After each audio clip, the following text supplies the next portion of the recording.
Kind of could see the chroma keys doing a little magic trick here, so we're going to see how this plays out as we go towards our this morning and through the rest of the day. We do have another tie, I promise you. If it just gets a little irritating, I will switch it out to some other things as well. Meanwhile, we've got down towards Kenansville and Kinston about 5 to 7 mile visibility, so we are seeing some fog in some of our backyards this morning. Kind of see this towards our News River camera here. I think this is all part of some low-lying cloud cover that's coming into play right there too. And you kind of can see our dew points and our air temperatures are really close together, which is why we're seeing a little bit of that haze, dew point of that amount of moisture that's available in the atmosphere. So it's indication we're not as humid as we were yesterday morning, but it is pretty close to that air temperature, making it feel a little bit on the comfortable / low and muggy end. Now temperatures across the coast are in the 60s here. We're heading back in the 60s for inland areas for Kinston down to Kenansville. The rest of our dew points are holding in the 50s, so it's not as humid, but it's pretty comfortable in some of our backyards too. Cloud cover is beginning to exit here, so most of this is going to eventually taper off. Scanning the skies, really not seeing any precipitation here locally.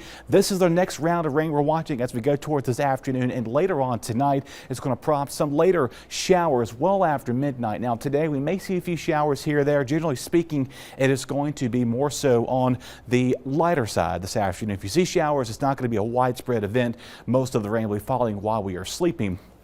Winds are going to be coming out of the north today as we go toward this afternoon, and then eventually coming out of the south and southwest, and then turning back over to the north once more. So we have a northerly flow as we go into time. Now, something we are seeing improvements of. Our drought monitor, this came out a few days ago. The good news is that most of us are kind of out of that high-end category. Still parts of Pitt and Lenore, Martin County under that as well. Meanwhile, parts of Duplin and Onslow counties are slightly under an abnormally dry condition. Now, the rainfall, as I mentioned to you here today, you may be seeing some lighter showers, but this is not going to be the widespread soaking rain we kind of see. You kind of see here till about 3, 4, 5 o'clock in the morning. This is going to be more so of a coastal storm as it's going to be moving up down towards Carteret, Craven counties, Hyde and Dare counties too. Most inland areas will stay dry, but you may wake up tomorrow morning noticing a little bit of some raindrops that are falling on your windshield. So tomorrow morning it's going to help get rid of that pollen that we are not looking forward to say the least. 1/4 of an inch of rain is in the forecast as we go towards out and about too. Real quick, some softball today. This is at noon. They're taking on Wichita State, coming in at 69 degrees.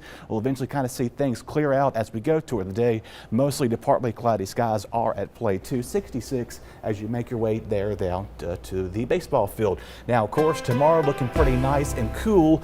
Early morning showers. We'll see more clouds and sun in the morning and eventually tapering off in the afternoon. Watching for a little bit of a possible freeze and or frost as we go into Tuesday and Wednesday morning too. Temperatures holding down in the 60s for highs. We'll cool down again. Another chance of rain for the weekend as we go into another round of the month of March.